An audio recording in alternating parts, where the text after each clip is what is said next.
Olá, pessoal. Eu sou a Lela, sou professora de fisioterapia neurofuncional, adulto e pediátrica da Unisc. E hoje eu estou recebendo a visita dessa minha amiga querida, que é a Magali, que também é fisioterapeuta e professora, para a gente conversar sobre alguns aspectos que nos apaixonam, né, Magali? Porque a gente é completamente crianceira e apaixonada pelo neurodesenvolvimento, pelo estudo da neurociência. E então é um encontro partilhado entre amigas que vão conversar sobre temas que lhes apaixonam, né? Então eu queria pedir para a Magali se apresentar e a gente poder prosear um pouquinho. Então, tá. Primeiro, agradecer o convite da Lela. Nós somos amigas, temos a mesma profissão, trabalhamos com as mesmas questões, acreditamos em muitas coisas em comum, e eu estou muito feliz aqui para esse bate-papo. O meu nome é Magali, eu sou fisioterapeuta, também trabalho na área de neurofuncional, adulto, infantil, e somos muito apaixonadas por desenvolvimento e pela fisioterapia, pelas possibilidades que a fisioterapia oportuniza para essas crianças, para esses jovens e para esses adultos que em algum momento da vida têm problemas com relação ao desenvolvimento do movimento, né? Porque o nosso trabalho é pensar o movimento de uma forma bem ampla e não localizada, pensar que o movimento ele é de um sujeito, seja ele um bebê, seja ele uma criança, seja ele um adulto ou um idoso. Eu acho que é mais ou menos por aí que a gente vai conversar hoje, priorizando o desenvolvimento infantil. Com certeza. E eu penso que a gente, talvez a nossa afinidade tenha nascido daí, né, desse olhar que a gente tem para olhar o sujeito, né, e olhar a pessoa que está ali na nossa frente, não a sequela que está ali na nossa frente, ou o diagnóstico que está ali, mas um sujeito, né, complexo e amplo, que exige de nós minimamente que a gente conheça as bases do movimento. Mas isso é o básico do básico, né? Poder dar conta de entender esse sujeito em seu contexto é muito mais complexo. E eu penso que exige, antes de mais nada, um desejo nosso de profissional, né? De ir atrás para dar conta de compreender esse ser humano na sua integralidade, né? E eu acho que a nossa afinidade nasce disso, né? A partir daí de a gente ter esse mesmo desejo, né? De olhar para o ser humano desse modo que é tão científico quanto amoroso, né? E humano. E humano. E então eu queria, né? A gente combinou de poder falar da fisioterapia com bebês, principalmente, né? E eu queria que tu falasse assim da tua experiência e como é que tu aborda, como é que tu pensa, né? Tanto no teu fazer fisioterapêutico quanto no teu fazer docente Isso. também. Então, há 15 anos assumi esse desafio de ser professora, né? Eu era até então fisioterapeuta, e a partir do momento que eu aceitei esse desafio, muitas mudanças ocorrem na vida da gente, porque a gente vai tendo contato com estudantes, aí vem disciplinas práticas, vem pacientes, vem suas famílias, vem adultos, vem jovens, vem crianças.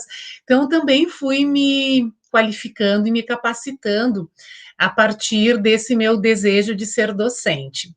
Mas antes de estar na universidade, eu era fisioterapeuta, né? Eu me formei na terceira turma de fisioterapeutas da Universidade Federal de Santa Maria. Trabalhei muito com desenvolvimento infantil, trabalhei em várias associações de pais e amigos dos excepcionais aqui da região. E aí, num determinado momento da minha vida, comecei a discutir com os meus colegas profissionais, então, dessas APAES, né, e aí, equipes multiprofissionais, ainda não trabalhando muito dentro de uma perspectiva interdisciplinar, porque isso faz muitos anos. E aí começamos a nos questionar sobre o tipo de atendimento que a gente dava, né, para aquelas crianças que vinham nos procurar. E nessa mesma época surgiu nas nossas vidas, então, porque éramos 3 profissionais, uma psicóloga, uma fisioterapeuta e uma terapeuta ocupacional, que fomos fazer uma formação em estimulação precoce. E aí a nossa visão de atendimento, ela mudou, porque antes nós éramos fisioterapeutas, psicólogas, terapeutas ocupacionais, fonoaudiólogas, e a partir da formação em estimulação precoce, foi um curso de 360 horas, nós fizemos junto à equipe do Hospital da Criança, Hospital Santo Antônio, e isso mudou a nossa visão com relação ao atendimento, porque a estimulação precoce ela é um conjunto de ações preventivas, terapêuticas e educacionais que se destina a crianças de pouca idade, crianças de tenra idade, crianças de até 3, 4 anos de idade, mas ela te dá uma visão global do desenvolvimento da criança pequena, né?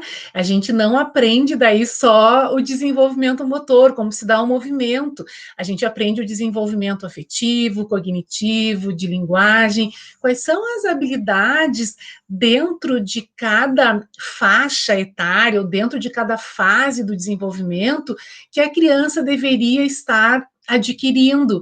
Então, isso te dá um know-how muito grande para a tua intervenção terapêutica, né? E aí tu muda essa visão da fragmentação do sujeito, que é isso que nós estávamos conversando antes, né, Lela? A gente passa a não trabalhar com as partes disfuncionais daquela criança. A gente passa a trabalhar com um sujeito. E aí a gente conta com o apoio de uma equipe, né? Porque é importante também, se a gente pensar no desenvolvimento afetivo, no desenvolvimento psíquico da criança, que essa criança, assim como ela precisa de um referencial materno, que nem sempre é a mãe, pode ser a tia, pode ser a avó, pode ser o pai, né? Que faz essa maternagem, é importante que essa criança se vincule numa pessoa, que essa criança e sua família, porque quando a gente fala em estimulação precoce, a gente fala num contexto, a gente fala num bebê que tem um pai, que tem uma mãe, que tem uma família, que tem uma casa, que tem uma organização, e isso é muito importante para que a terapia dê certo no sentido, sim, essa terapia ela tem um sentido para mim, ela tem um significado. Então, a gente sabe que quando os vínculos afetivos eles se estabelecem, muitas vezes é para aquele terapeuta que aquela família escolheu, independente da formação dele, que ela vai trazer as suas demandas, as suas dificuldades, né, os seus prazeres, enfim, as suas dúvidas. Então, acho que é bem importante a gente pensar que a estimulação precoce ela é uma formação pós-acadêmica, né? Ela é pós-graduação. Vou buscar, assim como eu busco neurofuncional, assim como eu busco ortopedia, traumatologia, eu vou buscar uma formação em estimulação precoce. Então, isso é muito importante, né? A gente entender que não é um cursinho de 30, 40 horas que vai me dar essa capacitação. Então, hoje a gente tenta passar para os nossos pais, para os nossos pacientezinhos, para os nossos estudantes, essa visão globalizada do desenvolvimento. E que se uma criança, por exemplo, né, que tenha uma lesão, uma encefalopatia crônica não progressiva da infância, e que isso vai fazer com que ela tenha uma alteração no tônus muscular, que ela tenha uma espasticidade. Se essa criança de 7 meses de idade entrar na sala do terapeuta, a mãe ficar fora, ela já entrar chorando, o tônus dela vai aumentar.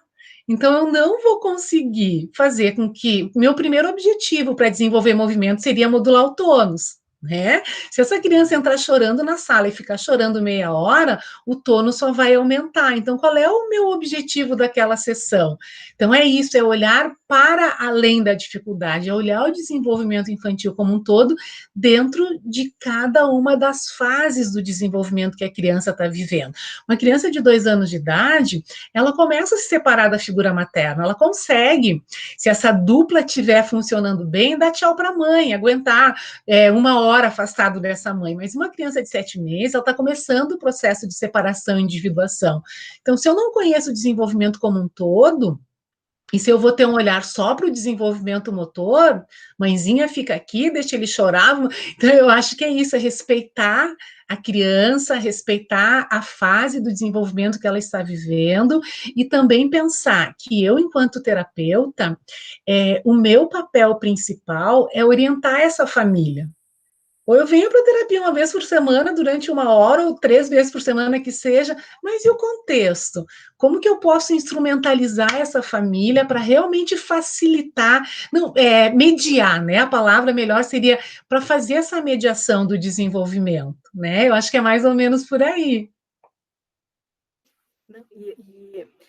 Eu acho que é importante a gente poder trazer para essa conversa. Hoje de manhã eu ainda estava conversando isso com os meus alunos, assim, que a gente trabalhar os aspectos, os aspectos emocionais, os aspectos de linguagem, quer dizer, eu tenho que saber que o meu braço tem um tamanho muito pequeno para dar conta de tanta coisa. Eu não estou fazendo o trabalho da fono quando eu estou trabalhando linguagem, porque eu vou fazer o quê? Eu vou atender uma criança muda, sem falar nada? Lela, é Né? porque a linguagem é da criança, ela não é da fono. O brinquedo é da criança, ele não é só do TO, né? O bracinho é da criança, também não é. As perninhas são da criança, não é só do fisioterapeuta. Então, quando a gente sai desse olhar fragmentado, a gente encontra um sujeito. Um sujeito pensa, um sujeito ri, um sujeito fica bravo, um sujeito fala mamãe, papai, nenê. Né? Então, é do sujeito, entende? Eu acho que é essa perspectiva, assim, como que eu vou trabalhar com um bebê de 7 meses de idade que tenha síndrome de Down e eu, enquanto terapeuta, não vou estimular a linguagem, não vou estimular a cognição, não vou estimular o motor, não tem como, né? Não tem como mesmo. E às vezes, em situações de estágio, assim, já me aconteceu de me perguntar assim, mas, prof, se a gente for trabalhar jogo da memória, por exemplo, esse é o exemplo que eu uso muito, né? A gente não vai estar trabalhando, a gente, tipo, vamos estar trabalhando memória e não trabalhando motor, né? Aí eu sempre digo, olha, a não ser que o paciente ele tenha poderes paranormais de virar a cartinha com a força da mente, a motricidade vai estar sendo trabalhada. Porque Né? está tudo imbricado. O cérebro não trabalha por, né, uma área de cada vez. Não, e o cérebro só aprende a fazer fazendo, não tem outra forma. Quem faz é o corpo, né? Quem sente é o corpo, quem aprende é o corpo, quem mostra o aprendido, o sentido é o corpo, né? E eu Então, acho que essa questão da idade cronológica, idade média de desenvolvimento, tem vários autores que falam e a gente percebe isso enquanto pai, enquanto mãe, enquanto madrinha, enquanto terapeuta, fisioterapeuta, terapeuta ocupacional, fonoaudiólogo, que sim, tem uma fase do desenvolvimento que motricidade e pensamento, eles estão imbricados. Que né, 1 ano, 2 anos, 3 anos, e a partir dos 3 anos e meio, 3 anos de idade, dependendo da criança, motricidade e pensamento começam a se dissociar no sentido de eu consigo ficar mais tempo parado e não ter que utilizar movimentos para uma determinada aprendizagem, eu consigo me concentrar mais, né? Piaget fala muito dessa questão da motricidade e do pensamento. Né? Então, acho que é importante, acima de tudo, conhecer as fases do desenvolvimento, saber que um bebê é um bebê, que uma criança é uma criança, que se eu tiver desejo, eu vou de qualquer forma, atrás do meu desejo, eu vou usar o meu corpo para isso, e em contrapartida, se o meu pensamento não tiver desenvolvido, eu posso ter todo o motor íntegro, posso não ter nenhuma lesão em áreas motoras do meu encéfalo, e eu não vou atrás porque eu não tenho desejo. E aí tu deste esse exemplo, né? Eu digo para os meus alunos, gente, eu posso pegar uma boneca, colocar uma pilha nela e ela sai fazendo um movimento cruzado de braço e perna, mas ela não pensa. Primeira barreira na frente dela, ela vai bater e vai cair. Entende? Então são os mesmos, né? A gente fazendo, pensando nisso, é isso aí, gente. Um sujeito é um sujeito, ele é um todo. Tu estava falando do Piaget, né? Eu gosto do Piaget, adoro pensar a terapêutica a partir da perspectiva do Vygotsky também, para pensar o procedimento terapêutico. E eu penso que é tão importante quando que na graduação a gente possa ter alguém que nos fale sobre isso, não que a gente vai estudar sobre esses autores, mas que a gente tenha uma ideia do quanto eles contribuem, porque quando se fala em Piaget, se pensa na pedagogia, né? Eu não consigo pensar no desenvolvimento infantil sem pensar em passar por Piaget, por Vygotsky, por Freud, que nos explicam o porquê daquele momento, aquela situação estar acontecendo. Exatamente, Né? por Spitz, por Margarete Mahler, tem que conhecer desenvolvimento infantil, e aí tem vários autores que falam sobre a importância do apego, do vínculo inicial, quando se faz um vínculo muito bom, Margarete Mahler fala isso, né? Questão do seio bom, do seio ruim. Quando eu faço um bom apego, quando eu me vinculo bem com esse meu bebê, esse bebê vai fazer um bom desapego, ele vai se individuar de uma forma mais fácil, porque isso é da dupla, não é só do bebê, não é só da mamãe, é da dupla. Quando as coisas estão andando bem, tchau, mãezinha, vou para a escola, tá tudo certo. E quando a coisa está difícil, às vezes tem que haver uma intervenção terapêutica, porque a dupla não está conseguindo esse processo de separação nessa fase do desenvolvimento, que isso é importante, mesmo considerando as individualidades de cada criança, de cada contexto familiar, né? Existem alguns sinais que nos dão indício de que essa criança possa estar com atraso no desenvolvimento, possa estar com sofrimento psíquico, e aí a gente vai buscar os terapeutas, o apoio da equipe, por isso que é importante conhecer, porque eu posso estar com uma criança que vem encaminhada para a fisioterapia, né? Vamos pensar numa criança de 1 ano e meio que veio encaminhada para a fisioterapia por uma hemiplegia. Vou lá, faço a avaliação na criança e naquele momento eu vejo que há uma dificuldade muito grande desta criança relacionada ao desenvolvimento afetivo, que é muito mais psíquico, e não estou negando a parte motora. E talvez eu sozinha, enquanto fisioterapeuta, não consiga dar conta desse desenvolvimento. E eu vou precisar que um psicólogo me auxilie. Eu vou precisar encaminhar essa dupla, essa criança, eu vou precisar pelo menos ter uma conversa com esse psicólogo. Acho que esse é o papel da equipe, tu não fechar para as outras áreas, e se tu não conhece o desenvolvimento como um todo, sempre o mais importante naquele momento vai ser a fisioterapia, e às vezes não é. Para eu fazer um procedimento fisioterapêutico, talvez eu precise da orientação de um outro profissional, de um outro colega. Eu acho que é nessa perspectiva que a gente tem que trabalhar, né, Lela? Tenho visto isso ao longo desses 35 anos de formada, né? Eu sou da terceira turma de fisioterapeutas de Santa Maria. Então, eu acho que a gente só tem tido, a gente que eu digo é terapeuta, a família envolvida, o seu usuário, o seu bebê, o seu adulto, enfim, né, envolvidos nesse processo, a gente só tem tido ganhos em relação à terapia. Terapia ser mais efetiva nesse sentido, né? Eu penso que essa dimensão, né, que vai aparecendo na nossa fala, da gente reconhecer que a gente tem limitação e que a gente precisa do amparo de outro, né, é imprescindível. É Né? imprescindível, com certeza. O papel da equipe ela é fundamental, né, Lela? Porque, de novo, eu já tive casos, e tu deves ter tido também, de pacientes, independente da idade, que vieram encaminhados para fisioterapia, e naquele momento a fisioterapia não era o mais importante, entre aspas. Não conseguiria fazer fisioterapia sem um sofrimento muito grande para aquela criança ou para aquela mãe, enfim. E aí, se eu não conto com o auxílio de um colega, de um profissional da área, que me auxilie, que faça uma intervenção, que converse com essa família, também não vou conseguir desenvolver o meu papel de terapeuta.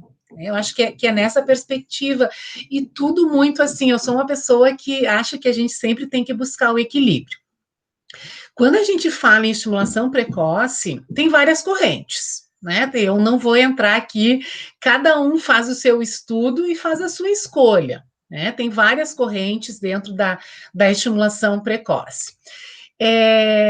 O que eu acho importante é assim, a gente conhece desenvolvimento infantil, não pensando só as questões motoras, pensando as questões cognitivas, de linguagem, compreensiva, expressiva, motoras, e aí a gente tem uma família que tem uma criança que tem um atraso global no desenvolvimento, né? Tem problemas, déficits motores, cognitivos, de linguagem, afetivos. E aí, eu acho importante, essa é a orientação que eu dou para os pais, né? E eu digo para eles: tem dois caminhos. Eu nunca mostro só um caminho, porque quem escolhe enquanto pai e mãe é o pai e a mãe, é a família desse bebê. Eu penso dessa forma, e às vezes eles seguem, e outras vezes eles não seguem. De novo, cada um faz a sua escolha, mas eu acho que esses pais têm que estar conscientes. Por exemplo, se a gente pensar numa criança de 5 meses de idade, que tenha todas essas, que tenha um diagnóstico que leve a todas essas alterações. Tu imagina se para uma criança de 5, 6 meses de idade, que é simbiotizada ainda com a figura materna, que não se enxerga para além da sua mãe, que daqui a pouquinho vai começar a estranhar, não vai querer ir com aquela pessoa que ela não conhece, isso é bom, né? Isso é bom a criança estranhar, ela está se vendo como uma outra pessoa, ela não conhece aquele outro, como é que ela vai ir no colo daquele outro, como é que ela vai deixar a mãe? E eu digo para essa família: olha, a partir de amanhã tu tens que procurar uma fisioterapeuta, uma fonoaudióloga, uma terapeuta ocupacional e uma psicóloga para o teu bebê de 6 meses de idade. Né? E eu já fiz isso. Há 30 anos atrás, né, eu já fiz isso, porque era o modelo que eu tinha. Por isso que eu digo, eu sou uma enquanto só fisioterapeuta, eu sou outra depois da formação em estimulação precoce, porque o meu olhar se ampliou. Então, e hoje, nesses 15 anos, aí a gente tem visto que as famílias estabelecem um vínculo. Se eu tenho uma equipe, eu não sou fonoaudiólogo, mas eu tenho uma equipe ali, porque essa mãe estabeleceu o vínculo comigo, que poderia ter sido com a fono. Eu vou fazer a mesma coisa, essa criança tem um problema motor, mas ela chegou primeiro na fono, essa mãe fez um vínculo muito bom com essa fono, eu vou orientar com relação às melhores posturas, como é que tu... E eu não vou intervir diretamente com a criança, porque o vínculo desse bebê foi com a minha colega, que é fonoaudióloga. Então, eu posso acompanhar uma sessão, eu devo orientar essa profissional nas melhores posturas, né? Como que a criança vai deglutir melhor, porque essas são as melhores posturas. Mas eu não posso, nesse momento, olhar para essa criança como partes que não funcionam. Então, tu atende isso, tu atende aqui. Eu penso dessa forma, pela formação, pela experiência, pelo tempo de trabalho e também pelas evidências que essa forma de intervenção tem nos mostrado. E às vezes a criança está super bem psicicamente, ela tem 10 meses, e aí a mãe tem uma fisio e uma fono. Tem problema, porque estimulação precoce pressupõe que a gente tenha um terapeuta único. Não, gente, tem a questão do equilíbrio. Se a criança está respondendo bem, essa mamãe está satisfeita com essas duas profissionais, elas trabalham dentro de uma mesma linha, uma puxa para um lado, porque aí o referencial teórico ele também faz a diferença, né? Ele também é importante. Trabalham na mesma linha, a criança está se desenvolvendo. Vamos avaliar o bebê e vamos estar sempre conversando sobre. Acho que isso é o mais importante também. Ter profissionais que dialogam entre si, Isso né? aí. E trabalham dentro de um mesmo modo de manuseio, né? E de cuidado é imprescindível, né? Para poder pensar uma qualidade de terapia.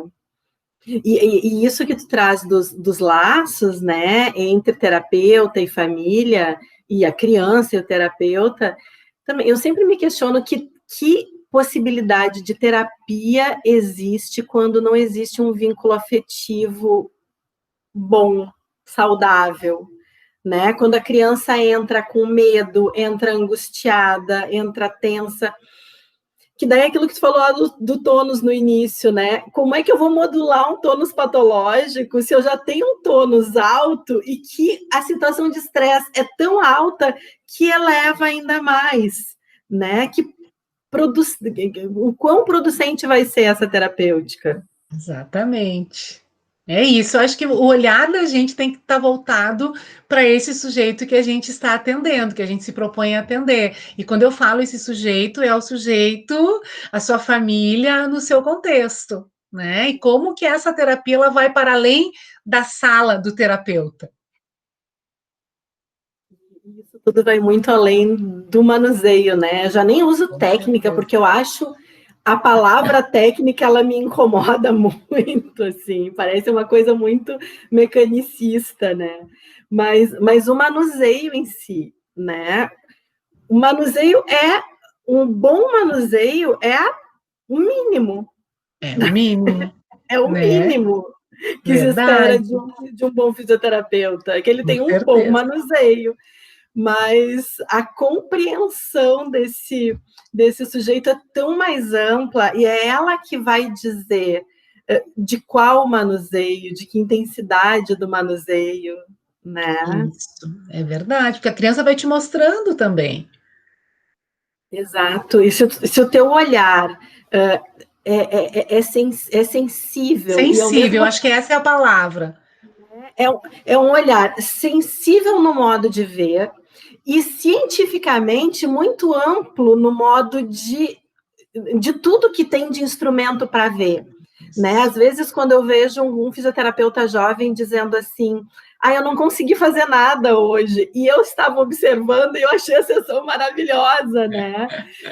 É isso, ele não percebeu até onde ele foi, porque o olhar dele não dava conta de dimensionar, né? E quando a gente dimensiona isso tudo, às vezes, quando a gente precisa, muitas vezes, por exemplo, para avaliar, deixar a criança naturalmente brincar, né? Dá essa sensação para quem não tem experiência de, mas eu só estou deixando ela brincar e estou olhando e não estou fazendo nada. Mas Eu acho que esse o olhar nível. encharcado de muitas aprendizagens anteriores é o teu fazer, né? Eu acho que a gente peca um pouquinho, né, Lela, porque a gente acaba muitas vezes fazendo pela criança e não dando possibilidades para que ela faça por ela.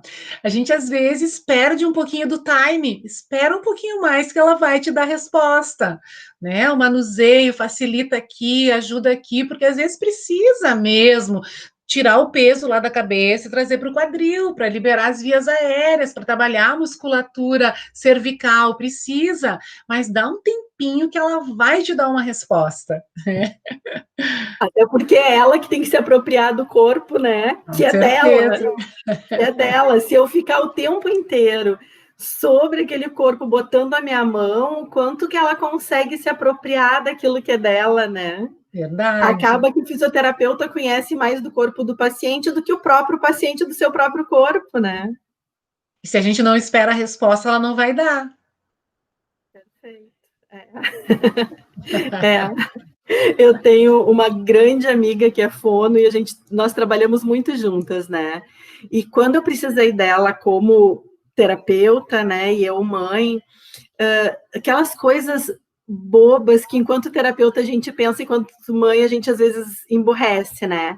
E ela me disse assim: sempre que tu fizer uma pergunta, mesmo que o teu bebê ainda seja muito bebê, ele não sabe falar, mas dá o espaço do tempo de elaboração da resposta. Exatamente. E Porque a gente é muito verborrágica, e às vezes na própria Isso, fisioterapia, né? Pega aqui, faz exatamente. aqui, tá, tá, tá, tá, tá, tá. E a gente não cala. A gente Isso. não cala nunca. E tu sabes, eu trabalhava com uma criança também há muitos anos atrás que tinha uma deficiência auditiva severa e também tinha um atraso no desenvolvimento. E também uma colega fonoaudióloga ela veio observar a minha sessão, veio trabalhar ali comigo para me dar umas dicas, e aí eu falando com a menina, então, que eu atendi, ela tinha, acho que 10, 11 meses de idade, com protetizada bilateral, surdez bilateral profunda, mas já tinha sido protetizada. E eu, né, sou sempre muito afetiva, adoro crianças, adoro bebês, a perninha, a mãozinha, a barriguinha, e aí depois, conversando com a minha colega fonoaudióloga, ela me disse, tu conseguiste, assim, perceber que ela não vai discriminar nada? Porque tudo para ela tinha o mesmo som, inha, inho, e eu disse, nossa, gente, é verdade, porque o pé é o pé, a barriga é a barriga, a mão é a mão, os sons são completamente diferentes. Como ela já tem uma perda auditiva, ela está protetizada, ela precisa fazer uma diferenciação entre esses sons. E toda vez eu falo isso porque nunca mais eu esqueci. Depois a menina começou a ter, né, atendimento com a fonoaudióloga e tal, mas são dicas que a equipe te dá maravilhosas, isso faz mais de 20 anos. E toda vez que eu vejo um aluno conversando com a criança, a barriguinha, o pezinho, daí eu conto essa história, e eles nunca mais esquecem também. Porque se ela tem que discriminar, ela tem que discriminar o som, e para quem tem perda auditiva é muito pior. E a gente faz essa linguagem, às vezes mantém essa linguagem mesmo sem a criança já ter mais idade para isso, porque é muito cultural também. E aí o profissional te dá uma dica, não, só um pouquinho, né? E a gente só ganha ouvindo o outro, um atendimento globalizado. Não tem como tu não ganhares com o teu colega. Faz muito sentido, né? Sem falar que uma criança, ela inicia a linguagem dela com uma sílaba, depois com duas. Aí, quer dizer, ela dizer mão é muito mais fácil do que ela dizer mãozinha, né? Isso, claro. E outra coisa que eu aprendi com as minhas colegas fonoaudiólogas, ó, primeiro as oclusivas bilabiais. Pá, má. É muito bom trocar, né? Todo mundo Maravilhoso. ganha, todo mundo ganha. Todo mundo ganha, com certeza. Eu lembro que eu li uma vez um texto, eu não vou lembrar em que livro, do Morin, que ele fala de interdisciplina, em que ele diz que a grande dificuldade de se fazer interdisciplina é que cada um da equipe tem que olhar para a equipe inteira e dizer: eu não sei, eu sou Exatamente. limitada no meu saber, né? Aí, eu quero E, aprender. então, depois que a gente aprende a fazer isso, é tão A gente aprende libertador. a aprender, A né? gente aprende a aprender com o outro, né? Tanto com o paciente, quanto com a família, quanto com outro profissional. Eu acho que é tão libertador, né? A Viva gente Paulo sai Freire! viva Paulo Freire e Morin, porque é isso, te dá tu não tem a responsabilidade sozinha de dar conta, até porque a gente não dá conta sozinha, Não, principalmente na estimulação com bebês, com né? certeza. Quer dizer, se a gente fizer a melhor orientação do mundo, mas a família não acolher, nada acontece, né? Então, a gente poder se colocar nesse lugar e dizer para a família, olha, né? Eu sei, mas eu sei coisas que eu não estou no dia a dia com vocês, que só vocês podem me dizer, né? Eu acho A que a gente escuta também é muito importante, né, Lela? A escuta dos dois lados. O que a família te traz e o que o terapeuta leva para a família, porque é uma troca. Essa relação ela tem que ser dialógica, senão ela não faz sentido. Ai, adorei. Eu também, adorei. Desejo de montar um grupo de estudos. Vamos montar um grupo de estudos. Porque é muito bom, né, quando a gente encontra na profissão da gente pares, Isso. né, Uhum. que, que, que conseguem dialogar dessa forma amorosa, sabe? E que dá conta disso, de que ser amoroso não é ser menos acadêmico, menos Pelo contrário. científico, né? Que a gente não precisa anular uma coisa para ser outra, Não. a gente é isso tudo. Verdade. Isso aí. A nossa amizade nasceu dessa crença. Dessa completude também, né? A gente vai se completando aí, se complementando e sempre aprendendo. Já aprendi um monte nessa nossa conversa hoje. Ai, delícia, adorei. Queria te agradecer muito Imagina. pelas tantas parcerias e que venham muitas outras, né? Se Deus quiser, pós-pandemia. Mas Tomara se que passe logo, necessário, né, Lela? Tomara que passe isso logo, porque olha, e tomara que a gente saia melhores pessoas depois desta pandemia, que a gente seja mais solidário, que a gente aprenda a escutar mais o outro. Eu quero sair muito melhor. Tenho tentado fazer esse exercício todos os dias. De que maneira eu posso ajudar um pouco mais o outro? mas é que isso já vem de antes da pandemia.